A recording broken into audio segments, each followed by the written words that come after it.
Alors, si moi, en tant qu'historienne de l'art, je suis ici, Sophie Rowe, historienne de l'art à l'université Lille 3, laboratoire Iris, c'est pour ouvrir en fait mes perspectives d'historienne de l'art habituellement orientées vers ce qu'on appelle les images de l'art.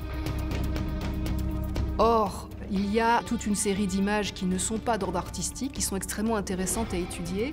Et c'est vers aussi ces approches-là que moi je suis heureuse de m'orienter. Et pour ça, j'ai besoin des approches d'autres chercheurs qui viennent d'autres disciplines.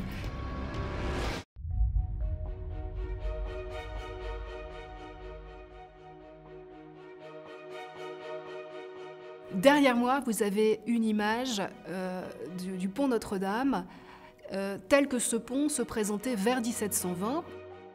À cette époque-là, le pont était construit sur ces deux rives de rangées de maisons qui servaient toutes de boutiques.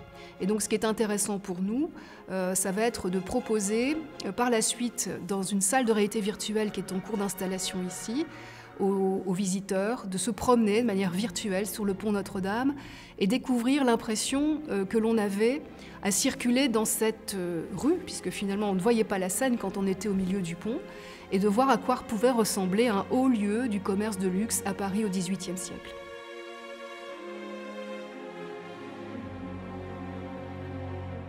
En fait, quand on a un certain nombre de sources, chacun se fait sa propre image, son image mentale de ce que devait être la chose disparue. Et le fait de proposer une reconstitution en image de synthèse, d'un seul coup, ça peut créer vraiment une révolution du point de vue de la recherche, à la fois comme outil pour avancer dans la recherche, mais en même temps comme élément de communication vis-à-vis du public. On est ouvert à l'idée de travailler avec des entreprises dans la mesure où chacun va y trouver son compte, c'est-à-dire l'entreprise qui pourra valoriser ce produit et nous, chercheurs, dans la mesure où ça nous permet d'avancer dans nos projets et dans nos recherches.